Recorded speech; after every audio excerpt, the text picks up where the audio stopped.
Umutoza wa Rayon Sports bakomeje kumwigaho bavuga ati umutoza wa Rayon Sports ibi bintu kudukorera nabi sawa, ndetse urutwana bo badutojeje mbere, ndetse no kukubona uruhu nabi bikorwa uri kutwereka bihambaye kabisa, turi gutsindwa buri munsi. Abafana bakavuga ati nimba twarariye n'inka y'umwami mureke tuyishure, bamwe na bamwe wenda bashiramo amajwi mwiyumvire kabisa.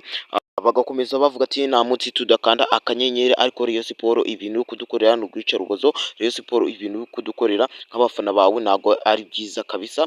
Bamwe batangiye no kwiyahura nk'umwana wiyahuye kubera gufana ikipe ya Rayon Sports cyane kabisa. Ibyo birababaje ku bafana ba Rayon Sports, bavuga ati Rayon Sports ibintu uri kudukorera ntabwo ari byiza kabisa. Umutoza wa Rayon Sports ibintu uri kudukorera ntabwo ari sawa byadanje. Ikintu twavugaho ni uko umutoza wa Rayon Sports aka kanya abafana bavuga ati nimba ari n'amafaranga dukeneye mukeneye cyane mureke tuyabahe, ariko umutoza wa Rayon Sports agombwe atahe aje iwabo. Twari tugatozwa n'umutoza wari uhoze udutoza mbere, ntabwo bigeze badutsinda ibitego bingana nka guca.